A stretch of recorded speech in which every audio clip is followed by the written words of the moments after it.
Hi, I'm Dean Sage. And I'm Jack Curvin. And this is Show Me Your Deck, a podcast where we explore the intersections of oracles and chakras, using our original decks to create new insights. Episode 31. Really? Oh, wow. Yes, I know. I didn't realize it was that far. I was reflecting on it's been more than half a year now. That's crazy. Yeah. Well, we were just talking about a different episode a few back because we always, have a few in the can to titrate. And so we were just talking about 26 and 27. Now you're like, oh, we're doing 31. I was like, wait, what? That's right. We're preparing for my surgery. So I have surgery as of this recording. It's happening on Thursday of this week.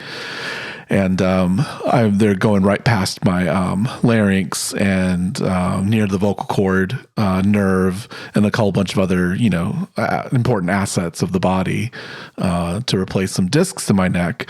So there's a chance that I'll be kind of like gravelly or growly after the surgery, they said. Mm-hmm. So we're just kind of getting a couple of these in so that my voice has time to recover before recording again. Well, so that means like in episode 32 or 33, you might sound like some kind of like what, leather daddy from a porn scene or something? But hi, I'm Dean Sage. I'm Dean Sage. I smoke 2 packs a day.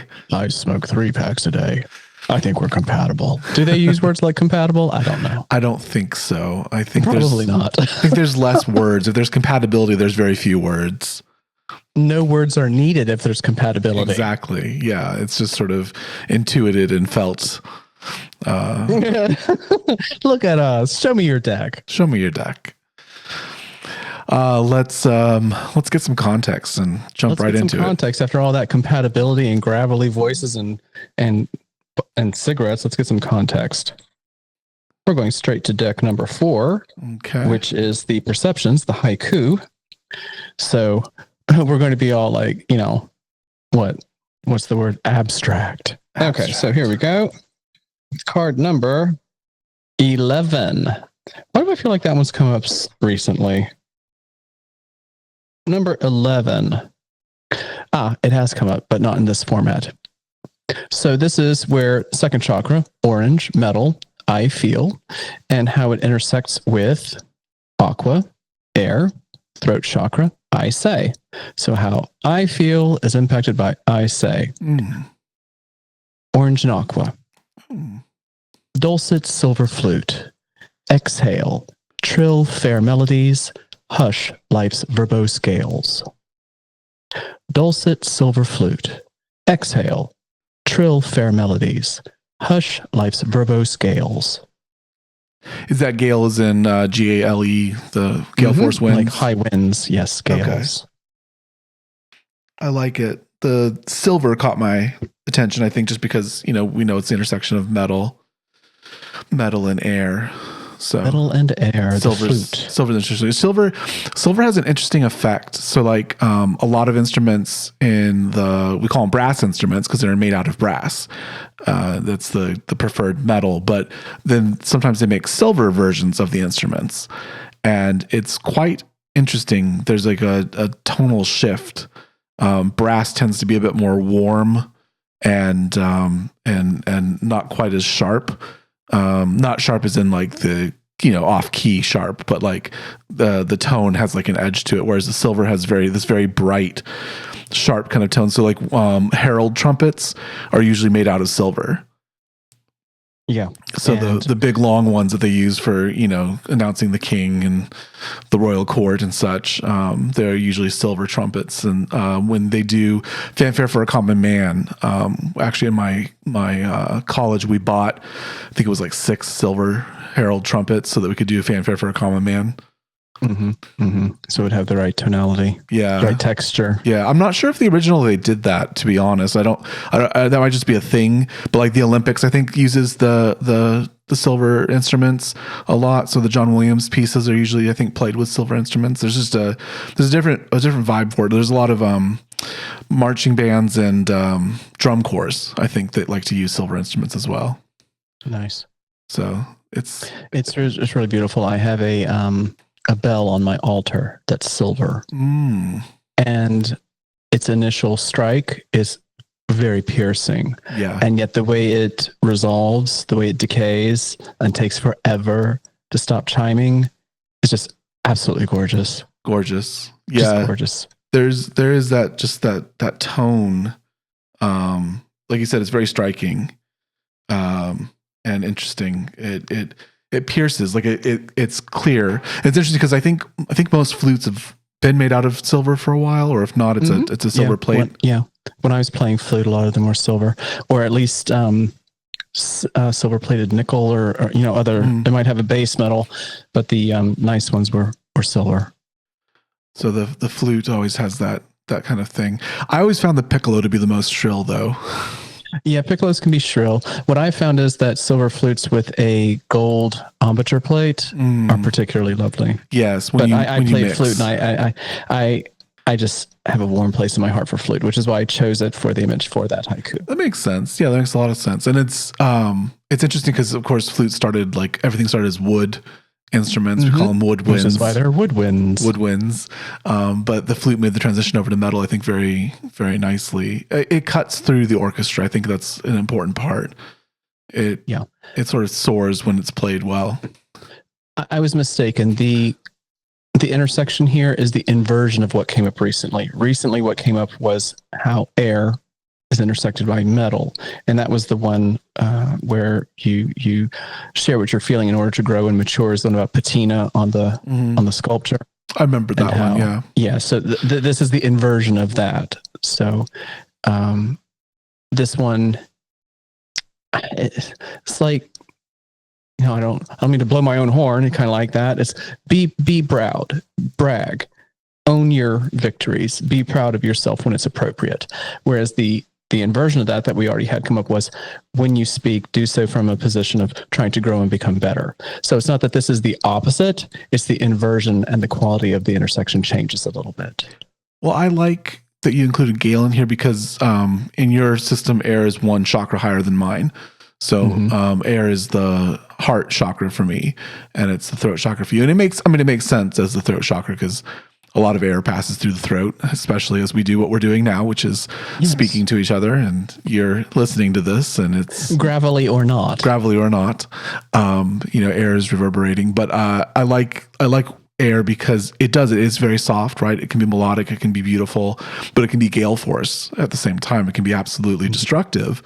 Yeah. And so the way you use your words matters a lot. The intention behind your words matters a lot. Even if you whisper something that's really cruel and terrible, it can still be a slicing gale wind in its after effect. We had a conversation recently in one of the shows about the importance of intention and whether that colors your actions and the outcomes of your actions or not.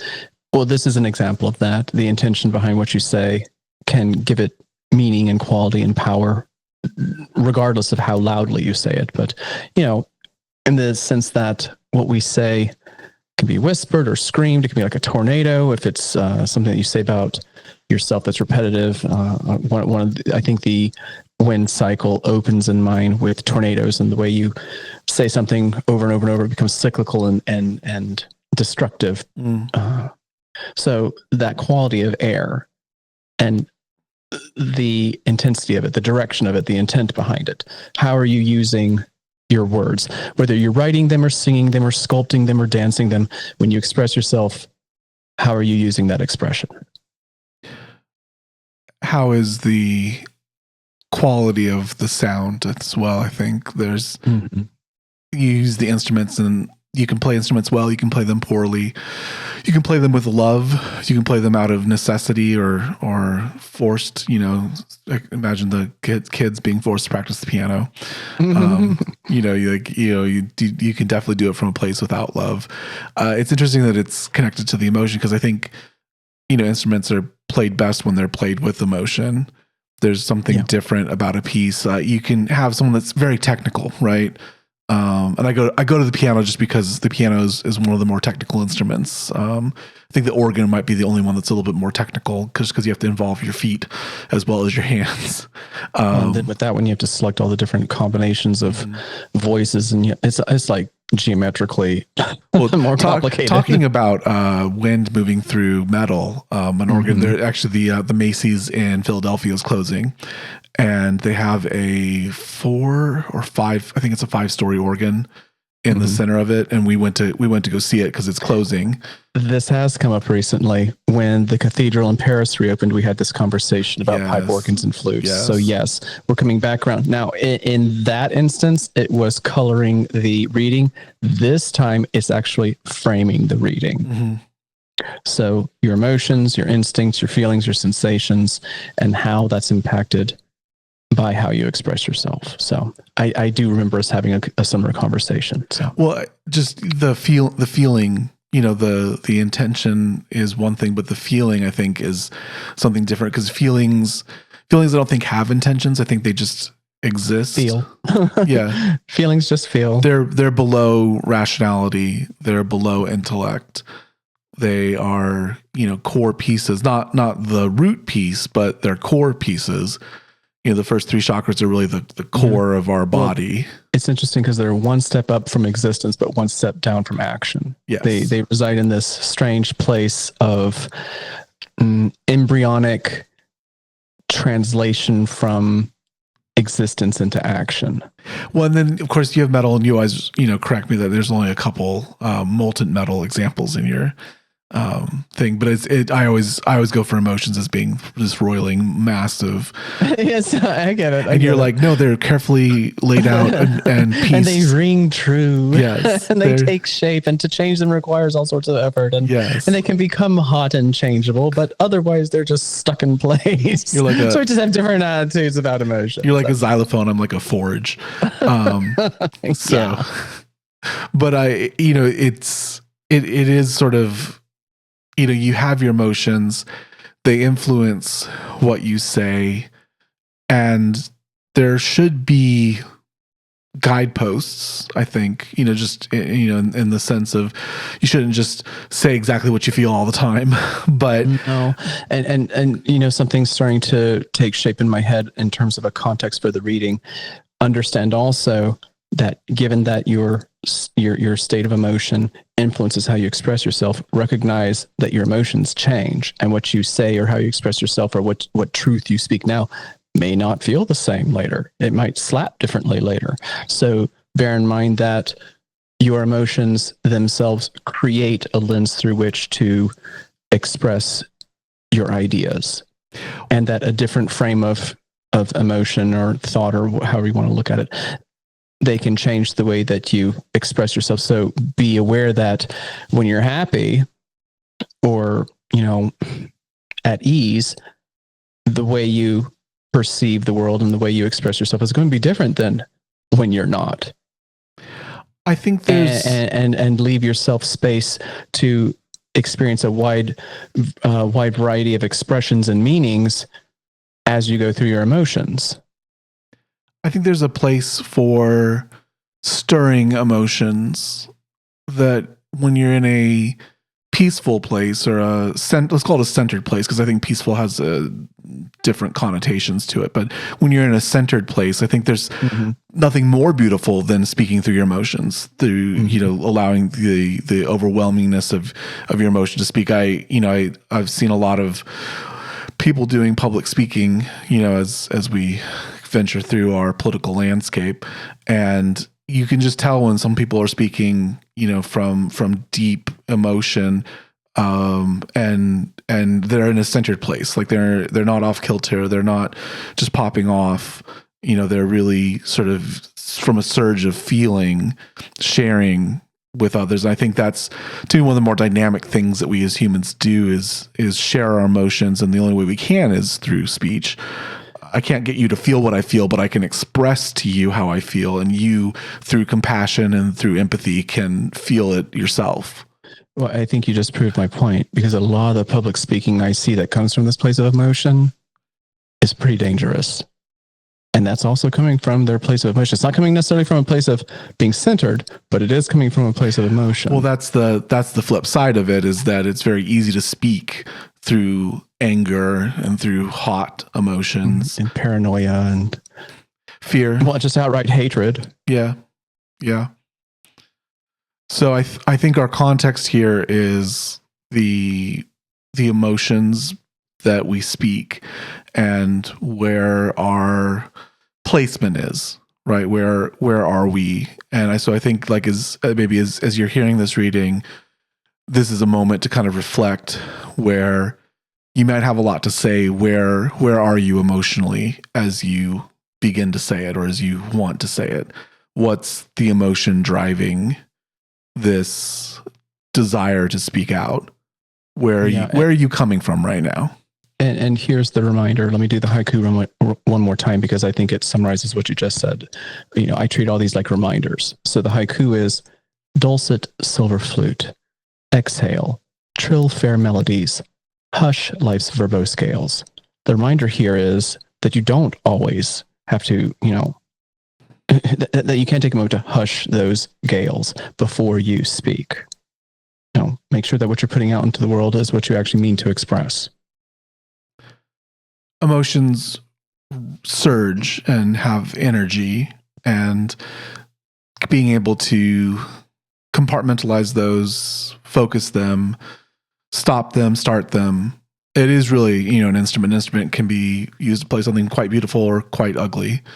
And, they come through the same tube, the same standing wave, the same silver. Same air.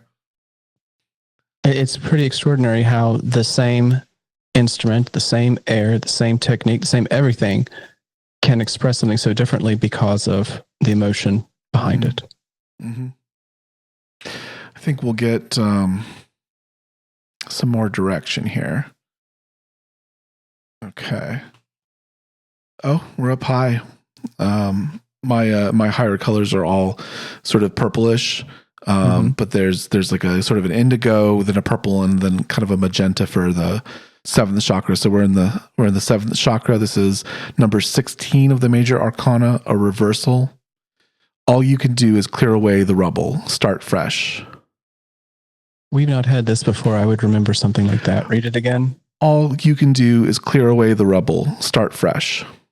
So this is the Tower card in the tarot, which is often seen as sudden upheaval, overturning of things. It's one of those cards where this is why I did my own deck. There's not a good meaning for it. Like when it's upright or reversed, it always has sort of a ill warning and ill meaning. Something about catastrophe and having to rebuild one way or another. It's rebuilding after catastrophe. Yeah, the idea is that something is reversing, something is changing. I don't think that that's always a bad thing. Some reversals are quite lovely. And speaking, we're in the theme of music here with our opening card, but sometimes reversing expectations, reversing the melody, reversing the inversion of the chords can be quite, lovely and distinct and interesting to be part of, and can be stirring. Sometimes when things are moved or changed, it can really motivate you and get you in a different direction. But I think in this case, we're speaking a little bit more directly to the meaning of the Tower, which is that lightning strikes, rubble's falling, that all you can do is clear that rubble away and start fresh. Within the context of the first card, it almost sounds like this is a reminder that you have to take responsibility for what you put out into the world. And if it is something destructive, how do you come to terms with that? And how do you rebuild from that, whether it's for yourself or the impact you've put on somebody else, or, what is the consequence of expressing yourself and sharing what you perceive to be, important or true? Because what you say has an impact. And what do you do in those instances where it causes a reversal? If it's a necessary reversal, well, good on you.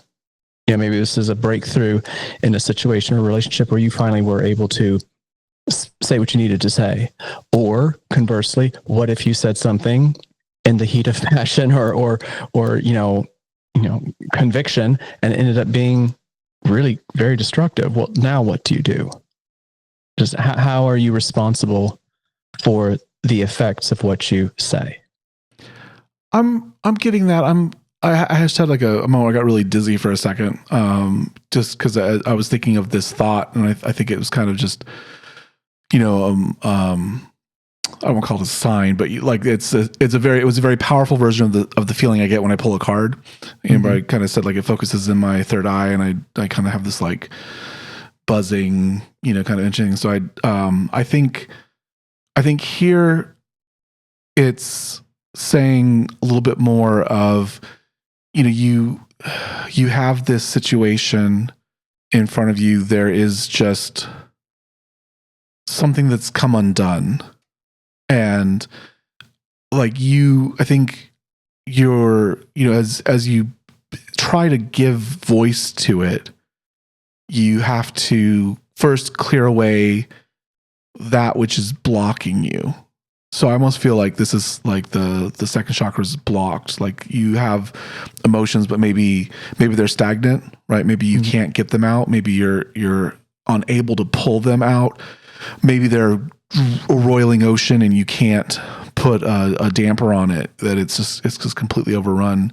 And I think this is saying, you know, you have to clear that rubble away and start fresh. So wherever you are right now, you have to let that channel clear, right? It's gunked up, and something has turned her on its head. Something has turned around.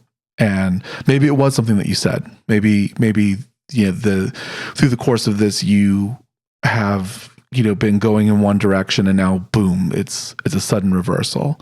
Things don't mean the same thing that they meant to you before. Your understanding of the situation is flipped. You know, maybe you're missing key pieces of information, and now you have them, and it's a completely different situation. But there's rubble in your wake. Right. Something has collapsed and fallen down and broken. And in order to move forward, I think you need to clear that rubble away. Like the key message here is start fresh. So reevaluate. So yeah. And this kind of feeds into what I was saying a little bit ago about situations changing and then needing to reevaluate what you've already said. That, you know, speaking in one mood, you speak one truth, and then another mood, and you realize that it's not exactly what you meant before. This is one of those situations where if you have said something in the past, but now you have more information or a different emotional context, just because you said something before doesn't mean you have to hold on to it all the time. I think sometimes we hold on to what we've said or expressed because to admit that we need to change what we've said somehow implies that we were wrong, and nobody wants to admit that they're wrong. But if you learn or feel something new or different, especially in something as dramatic as a situation of, you know, whatever this renewal is, this reversal, then it's okay to change how you express yourself. It's okay to change what you say when you have better or at least more complete information or emotional understanding about something. It's really funny that you said renewal, because that's the name of the next card in the sequence. Okay. Yeah. So the reversal comes first, and then renewal comes after reversal. Because so in the midst of this reversal, you can admit if what you said before doesn't seem true to you now. I think that's it. I think that's it there, is that like lightning striking a tower, your context has suddenly shifted and changed. And now you are here, and you have different understanding, and you have to speak on that. You have to allow that new emotional place to come forward and give different, better, newer context to your words, to your melody. And to not allow ego to prevent that from happening. If you have a moment, if you have an opportunity to grow and or clarify and or correct, then take it. It's okay to be wrong. Being wrong is how you learn to become more correct. If you want to look at playing the flute or really any instrument or playing any sport or any skill, even typing, whatever, you have to make lots and lots of mistakes and lots of missteps to figure out how to hone away the mistakes to become better and more proficient at whatever X is. And in this instance, it might just be the way in which you communicate your ideas, the place from which you speak. I think there's not even necessarily the words you actually say, but why you're saying them. I think there's something, deep and profound to this, and I think this is one of those core moments, I think, where something new has come in, something has crumbled, right? Something is broken, something that maybe you held very tightly to or very strongly to, and that just just struck, just fell apart, and now you have a very emotional place to operate from, and you have to kind of clear that rubble away like a river that's been suddenly blocked. Mm-hmm. You have to clear that away so that the course can return, right? So that the energy can flow again, that you can still channel, root to crown. You can still have that positive energy flowing through you. But there's definitely I think there's a core moment to this, a core entity. Let's get some more context. One more idea before we move on. Also recognizing that just because there's a reversal happening doesn't mean it's a finishing. It's not an end. This is a process of change. This is not the end. It may seem cataclysmic or chaotic or, however it might seem. It's not the end. Keep going. Mm-hmm. Let's get one of yours. You want one of mine? Okay. Yeah. All right. Here comes the tetrahedron. Tetrad. We're jumping all the way up to the projection, so it's time to get a little bit sassier. Okay. All right.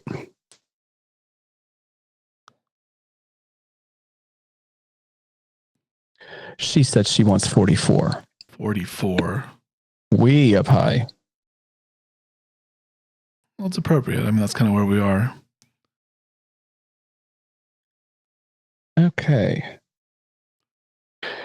Well, that's interesting. We've had this one before in a different format. Okay. So this is crown chakra, purple, ether, akasha. That's I know, and how it's intersected by. Let me just check this. Yep. It's earth, red, I am. So we've had this before. We've had it as the cathedral in the past. Mm-hmm. But what it's going to present itself as now is suggestions for how to take that concept and put it out into your life. So you are a work in progress. Excuse me, I messed that up. I was about to say you're a work in progress. That's not true. What the card says is you are a progress in work. Compliment yourself. Brag about yourself. That's today's mantra. You are a progress in work. This is interesting following on the reversal, because like I said, I felt like there was a core strike. Like I felt it, in my body. There was a core piece to this. And I think this is kind of calling for that inner monologue to shift and change. So I think it's very easy to take something like a reversal and immediately go to shame and guilt, right? And that's the second chakra is about guilt, and overcoming guilt. And it's very easy to feel guilty or ashamed when something breaks, when something doesn't go the way you expected, or when you uncover a bias or a core belief that is incorrect or invalid or simply just wrong. There's a chance that feels personal to you, and you can feel guilty about it, and you can feel ashamed of it. And I think this is an instant reminder to stop, just interrupt that thought before it occurs. Don't let yourself go to guilt. Don't let yourself go to shame. My intersection in the reversal, I think, is the third chakra and the crown chakra intersecting. In this part, this is the creator having their work unmade. Yeah, and it's easy to feel like a guilt or a shame about that. And I think your reminder here is stop, interrupt it, don't listen to it, don't entertain it, don't even listen, don't even let it utter a word. You've got something else to focus on, and you can't get, like, as much as you need to clear up your second chakra, you can't get caught in it either. Yeah. Well, and what's interesting over the course of now 31 episodes is the frequency with which either number 7 or number 44 comes up with my decks.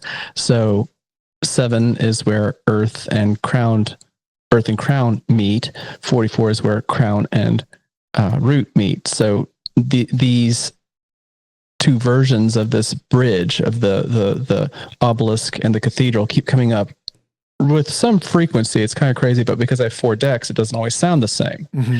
But the intention here is still to remind yourself that when you're going through one of these reversals and you feel like there's all this calamity or drama or, whatever, just as you just said, stop for a moment and recognize that your growth as a person deserves some recognition from yourself. And the actual projection here is compliment yourself. So in the midst of whatever the chaos is and the embarrassment or whatever you feel like you have to backtrack on or clarify, okay, but take a moment to recognize that it takes a big person to realize when they need to adjust what they've communicated to other people. Because you do in that moment have to say first inside yourself, oh, I need to clarify. If I wasn't just outright wrong, I at least need to clarify. And then just admit that to other people. And then, literally compliment yourself for doing that. Brag about yourself. Hey, I'm growing. You don't necessarily have to do it to other people for them to hear, but at least acknowledge it for yourself. And then make that today's mantra. You are a progress in work. How do you view a progress in work? Because obviously you're playing on a reversal of words, which I think is appropriate. Mm-hmm. You even mistakenly wanted to say the natural the cliche. Yeah, the natural version of that. Yeah, but what do you as the author intend with this? Because it's an interesting metaphor that's hard to grasp because it is a reversal of what we normally think. Right. So normally we're thinking about the work and the progress we make towards finishing the work. What if the work is not as important as the process of making it? So if you are a progress in work, then just the fact that the progress is happening, that in itself is valuable. Almost like saying that the journey is more important than destination, I suppose. But a work in progress means that whatever you're creating is still evolving. What I'm saying is that the evolution is what you're trying to make. And that process is at least as important, if not more important, than what you actually make. The progress is, practicing your scales on the piano. The progress is, learning how to admit when you have misspoken. The progress is, owning inside yourself when you have to acknowledge mistakes. And then the work you are at the end of all that is something admirable, beautiful, strong, mature. But you yourself are the process that turns into the person that people perceive. The way you conduct yourself, the way you live, creates the identity that people perceive. But you are your lifestyle, your choices. That's actually your life. I love the fluidity of that. You aren't a single work to be made. There's a one purpose for your life. You don't have to be something. It's not the result that's important. Like you said, it's the evolution that's important. You could be many things. You could be a fractured work. You could be, several pieces.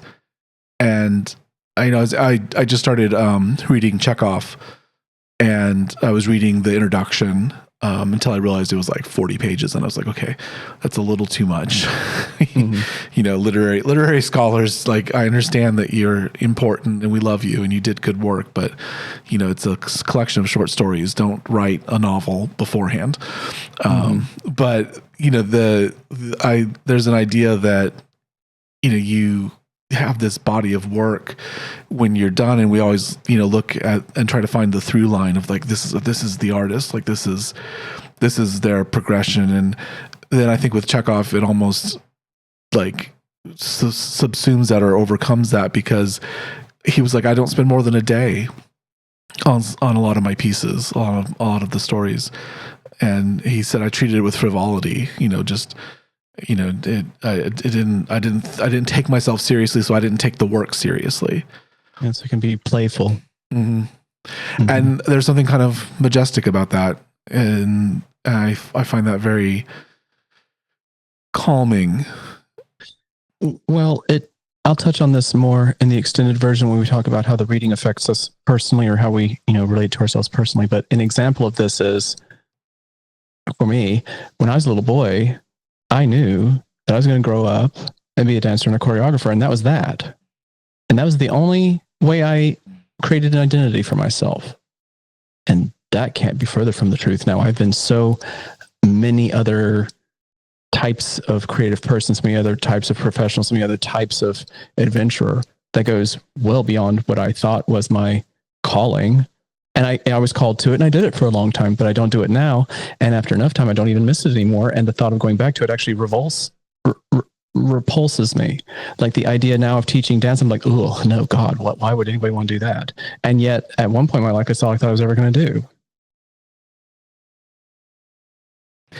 I like this idea that we can be just the progress. Just my father, we lost my mother, and I think it's coming up on 2 years. I think it's 2 years ago, and it's he's not well. He's devastated by it, and he called me today because he was severely depressed, and I had to just kind of work through and remind him that you just got to do little things. You just got to make little progresses. Like you're saying, he hadn't cleaned his house, and he was feeling kind of overwhelmed and depressed. And I just had to talk him through, like, just do one thing. You don't have to do it all. Just do one thing. And like I said, it felt very calming to imagine that it's progress. Mm-hmm. And it doesn't have to be fast progress or big progress. No, it's just but it can progress. Still be celebrated. It can still be a celebrated step. So I think that he found a way to summon the energy to be proactive and productive in this particular way. That's good. That's awesome. It's very inviting to just take one more step. That's all. Just one more step. Mm-hmm. Especially after something as chaotic as a reversal. Mm-hmm.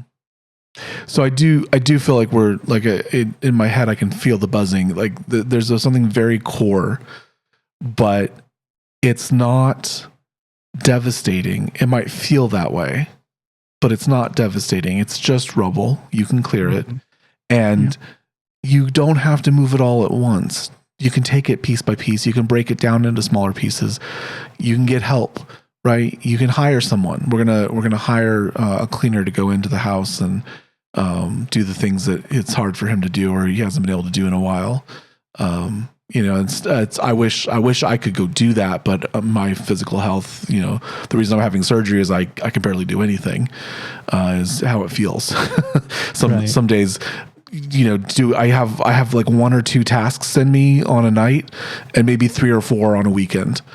And that's all I have. And I have to take breaks and I, get severe pain and, even through all that though, progress, right? Just little bits of progress. The comment you've made multiple times about rubble. Okay, so something has fallen down and now there's rubble, whether it's a tower or whatever. I would like to point out that throughout history and archaeology, there are plenty of times when a big structure falls down and people come by and pick up those rocks and build something else out of it. Mm-hmm. There are plenty of instances throughout history where a Roman ruin, the rocks were taken away and used to make the city walls, or a church got knocked down for whatever reason, and then they took the stones away and made houses out of it. Whatever. Those materials still exist. You just reconfigure them in a new way that's more useful to the current moment. In Pennsylvania, where I live close by, they take the old walls of the barns and they're protected. You can't tear them down. And so they get very creative about how they're going to reuse these 2 walls of stone in a new design. And I think I see this most often in New York now, although I think Berlin and other places have done it too, where they have old buildings, but where they sort of revitalize and they'll take a broken wall and they'll fill it in with glass and they'll create this tower that shares the common bedrock that something, 1,000 years ago shared. Or you see a modern house standing on top of the foundations of a wall that was pre-existing. I've seen that in the UK and France as well. Mm-hmm. This idea that the rubble isn't useless. It might be blocking you right now, but it's not useless. I saw a video several months ago. This is, I think, was this in Brittany in France? I guess it doesn't really matter. But this woman turned a 17th century barn into an absolutely magnificent modern home. It was a barn, except now it's not. Now it's a home. I think we're going to get a little bit more context. My third eye's buzzing, so let's see what it comes up with here. There's a lot of energy for this one. Okay. Oh. Oh, one of the most famous cards in the tarot deck. This is the Three of Storms. 3 storms, 3 painful crashes. Okay, so here we are today. Lots of upheaval, but you're going to be okay. Well, this is the 3 of Hearts. Another card that doesn't seem to have a good meaning in the tarot, and why I took about my project to try to revitalize the Suit of Swords. But, it's not saying that you're going to have something. It's just simply saying that there's been 3 painful crashes. That's okay. That's life. We always say bad news comes in 3s. Okay, good. So you've had all 3. Here it is. Now here all 3 of them are. All right. Good. We're okay. We can move on now. Here's all this rubble. Let's go make something new. And there's going to be more storms. That's just life. There's going to be more storms, but storms can be helpful. Storms can lift you up. Winds, riding the wind, soaring, sailing. You can go further than you can go in any other mode of transportation. I mean, we can fly all around the world and reach, wonderful new destinations and start our lives over. Sometimes maybe the rubble is packing it in suitcases and going and ending up in a different place. So far, this far into the reading, looking at the original context, what I'm beginning to pick up on is a reminder that with life experience, especially when you move through,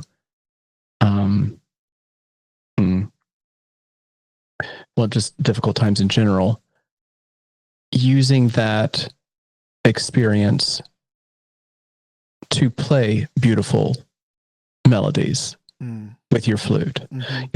Be compassionate, be empathetic. You have all this wisdom, you have all this experience, you have navigated through these storms, whatever, cliche you want to use.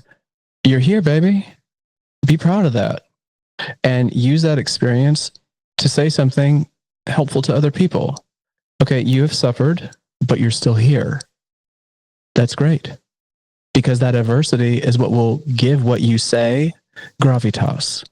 And you don't have to speak with gravitas. You don't have to take yourself too seriously, but you can play with technique. Yeah. And you can play with so much technique and so much mastery that it starts to look easy. And that's when it becomes art. Gravitas is a good word. I like authenticity because I think authenticity is gravitas.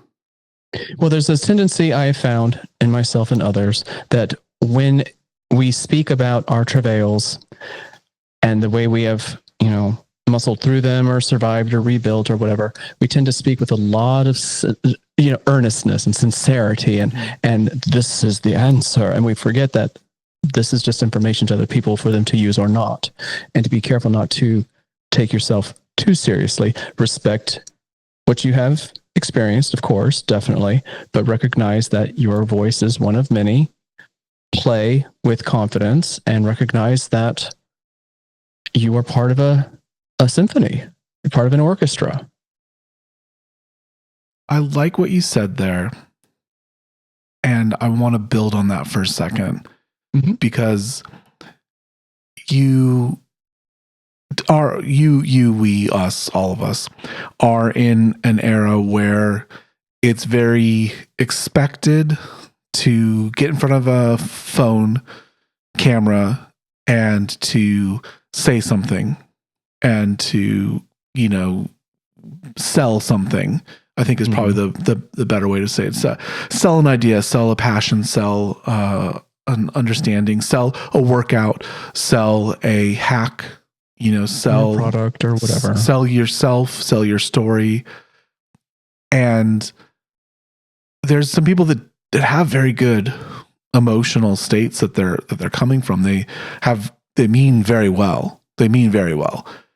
But there's something different about that, right? What we've kind of experienced as TikTok and Reels and short form video. There's something very different about someone speaking from their gut, speaking with the authenticity of their experience.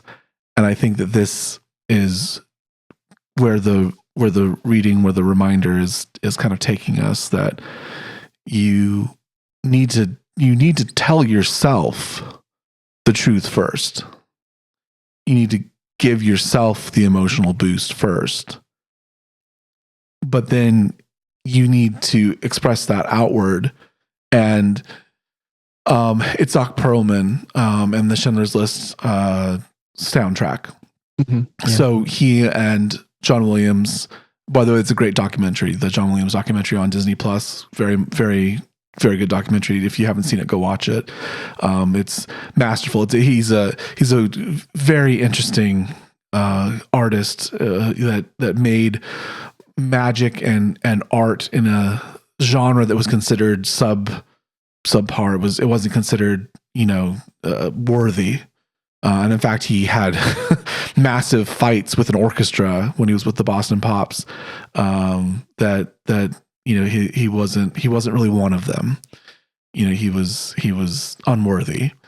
And now Itzhak Perlman not being worthy, that's just weird. Not Itzhak, John Williams. Sorry, John Williams. Yeah, I got it. Well, no, but then you have someone like Itzhak Perlman who is obviously incredibly worthy, and he was dying to work with John Williams, and so there was projects, and John Williams just didn't have anything, and then it came to Schindler's List, and he was like, I've got it, and like Itzhak says, people continuously ask him to play this piece. Because it's so meaningful, but I think it's so meaningful and so moving because no one plays it like him. It's a beautiful piece. List? Yeah, the theme from Schindler's List. Yeah, it's beautiful. Nobody plays it like him. People play it well. People play it very well, but nobody plays it like he does. His body changes as he plays it, and it's incredible. And that's, I think, the difference here is that there's a deep emotional place that he's coming from when he plays it, and it's his own authenticity. And yes, he's the one that laid it down on the track, and it's in the movie, and it's what we're all used to hearing. But, I've heard other people play it, and it's a moving piece. But there's something more moving when it's him, just like Yo-Yo Ma. There's something more moving when he does a Bach concerto. Or the cello suites. I was listening. I bought that on LP, and I've been listening to it while I work. And it's just different. They approach it differently, and it's what makes, I think, art out of music. It's where that elevation happens. And I think you and I have had that debate, and I've definitely had that debate with others about what is art. And I have certain inclinations as to what's art, what's not art. But there is something that to me, art is elevated, and when it reaches art, it elevates the substance to something greater. And I think that's where, if you're listening to this, that's where you might be.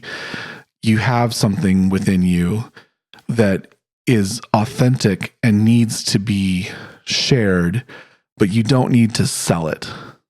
You don't need to convince anyone, like you said. It's one voice among many, right? It's an orchestra. It's one voice among many. Yeah. And one of my cards is called the director. And it's that idea of bringing out the voices of others while not having a voice yourself, right? So the director doesn't play any instrument, but all of the instruments are influenced by the director, by their energy. Mm-hmm. That's the kind of, I think, the beauty that music holds. And the beauty that your voice can hold, or your expression. Because, right, this card, the context card wasn't just the voice, right? That's the throat chakra. Obviously, we communicate most often with words. That's we're human beings. That's what we do. The main chakra is the sacral chakra. That's the main one on that card. Right. The way you actually feel, the way you, how you perceive sensations and instinct and emotions. Intuition. That's the main, and intuition. Yes, that's the main chakra on that card. So it doesn't have to be spoken, but it does need to be expressed. Mm-hmm. That's I think the key of the intersection. I'm gonna do one last card of mine of tonight, if that's okay. Yep, that's fine. I'm just feeling it. I've had such decisive statements. I feel like we're gonna get one more here. We're still up high. This is number 13, a temptation. Resist the temptation to deny yourself.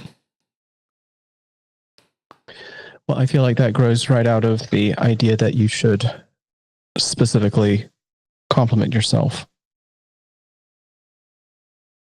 Yeah. That you should read that one again. Resist the temptation to deny yourself. Yeah, because if you get in your own way, then all this experience and growth gets stunted. So get out of the way. Stop blocking your own light. It's the devil card in the tarot, which again is one of those, like all three of these cards are cards that don't seem to have good meaning, which I hate. Reputation, but they don't have to be bad in and of themselves. These are just reminders. Yes. Well, in this case, it's very easy, right? There's a temptation to throw away or disregard, to be overcome by shame and guilt, to really be unfocused in your pursuit of things. And you can completely deny your own voice, your own emotions, your own experience. And that's such a destructive thing to do. And it's easy in the context of a reversal, right? It's easy, like I said, in these moments, guilt and shame come in. It's easy to deny yourself. It's easy not to celebrate yourself, like we had with your card. And it's easy just to focus on the 3 painful crashes instead of the lessons. I was telling my dad earlier, for me, grief is a hole, like it's a space. And then what do you fill it with is the question. So you've had these 3 painful crashes, right? You have this grief, this hole. What do you fill it with? And you my mom and him would dress up in their Eagles jerseys and they would watch the football games. Tonight's the Super Bowl, and the Eagles are playing. And so he was feeling very, overwhelmed and emotional about this. But I was like, you have to take that grief and you have to fill it with those happy memories, because that's the only thing that you can do. Grief is a reminder of the space that was left behind. But what do you put in its place? Well, grief is the price you pay for love.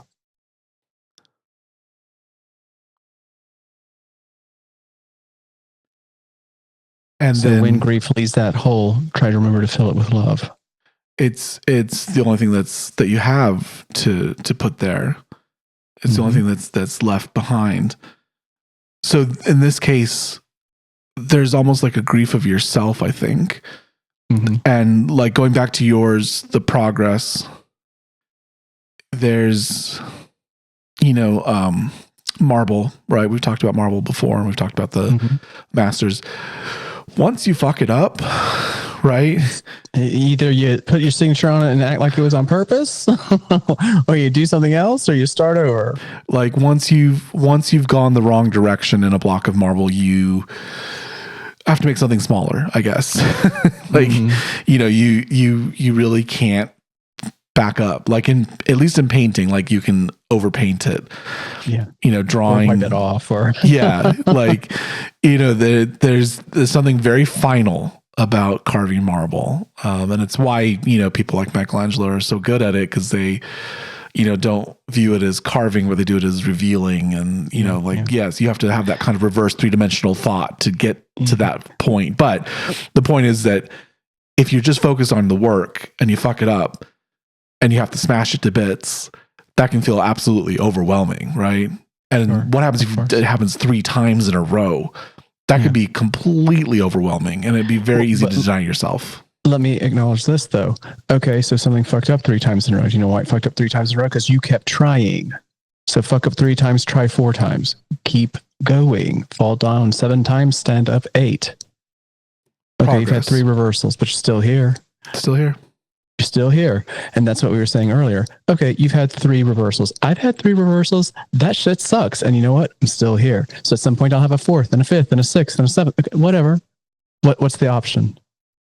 What are we talking about here? The only option is to get up and keep going. And some of them are easier than others, right? Yes, I think yes. I don't want to undermine somebody's grief or suffering or depression or pain, but just understand that you are getting better at being you because of whatever this is. Well, you were struck. I think that you were struck to the core by this. This was felt different. It may not be all that different, but it felt different because it went right to the heart of who you are, and it destroyed the edifice that you had created for yourself. A foundational pillar was knocked down by this situation, right? That this reminder, this message is speaking to you about. So it struck you at your core, and I think the 3 painful crashes is a reminder that yes, this one was foundational, but like you said, you've been through this before. You know the path through this. Is it going to be a little bit harder to build this one back up? Yeah. Sure. And also, okay, you've been hit to the core perhaps. And when you rebuild, you just go through the process knowing that you're not rebuilding what was before. It's going to be something different. Look at the World Trade Center. There used to be 2 towers there that weren't particularly interesting, in my opinion.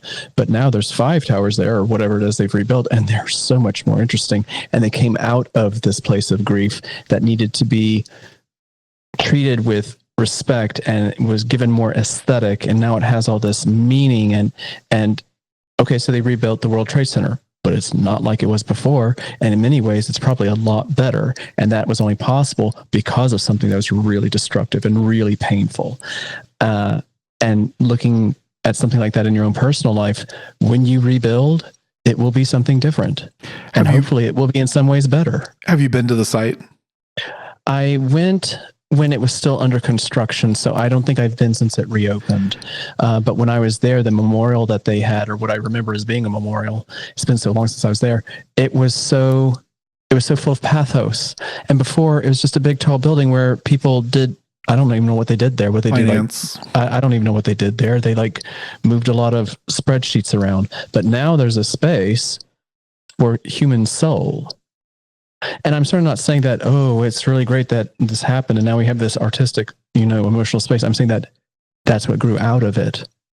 Well, the reason I bring it up is because the original sites of the 2 towers are these gigantic pools with the names of the victims inscribed around them. And there's 2 of them, right? Because of the 2 towers, and nothing is built in that space. So where they actually I remember there being names. I didn't remember pools of water. So it was very in progress last time I was there. So I would need to go and see it and really completely relive it and re-experience it. But whatever is there, whatever that footprint is, it's a scar. Well, it's empty space, and we were talking about grief. It literally is an empty space wherein that has been filled with love. We fill that empty space, and it's incredibly moving. And every time I go, it's incredibly moving, and there's something very awesome, and I use that word in its true sense, awesome. About it, because it's so big, and the funny part is I can walk around it. Like the 2 towers in all the movies and the pictures, they just seem like these edifices. Monolithic. Yes, these massive edifices, and their footprint isn't that big. No. It's big. I mean, it's big, but it's not insurmountably big.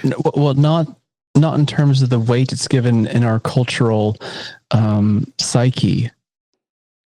And so when you go and you see what the actual dimensions of it are, it changes the way you talk about it, changes the way you feel about it, which is, going back to the very first card. Beforehand, talking about the World Trade Center, I mean, I was barely even aware of what it even was. I mean, when I looked at, outlines of the New York skyline, I knew that there were those two big tall things towards one end of the skyline. Didn't really know what they were. I didn't care. I was a dancer. I don't care.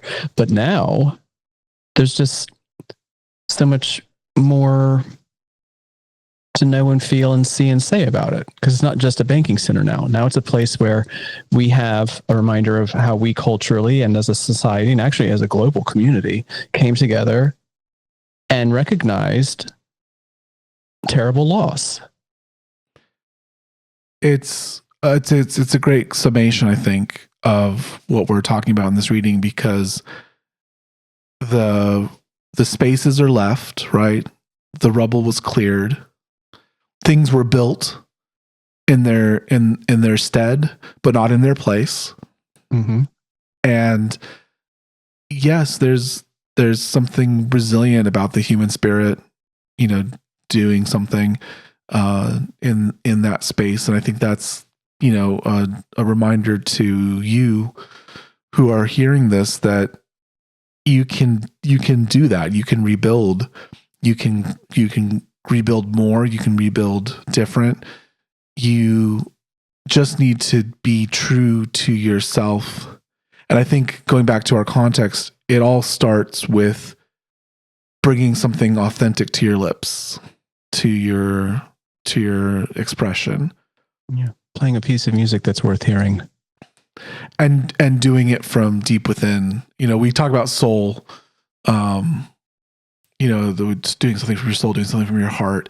I think, it's those words are all jumbled together and kind of become mumbo jumbo at times, because we are trying to express something that just doesn't have a word. Mm-hmm. And I think when we talk about that, like when we what we mean is that it's coming from like a clear emotion, a clear second chakra, like it's coming from your depths. Yeah, and that's what art does. It takes some kind of a concept or image or intention and does something in a moment that requires all these words that turn into mumbo jumbo and woo woo.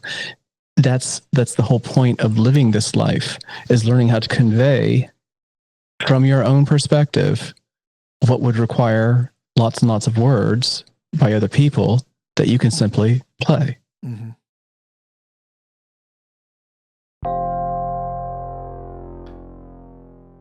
All right, we have a members only Patreon. So if you'd like to subscribe and support us, we appreciate that. It helps us to eventually work for ourselves instead of working for other people, which we would love. And if you've listened to our members only segment, that'll make a little bit more sense. We have a YouTube, Show Your Deck on YouTube. Our books and decks are available at showyourdeck.com. Jack, where can we find you? I'm at 49 Haiku. So the number 4, the number 9, HAIKU. Online, that would be 49haiku.com. And on Instagram, that would be at 49haiku. I am Dean Sage Media. I invite you to come find me. I'll be somewhere. You can get our Instagram for this show is @yourdeck, and we'll say goodbye for now.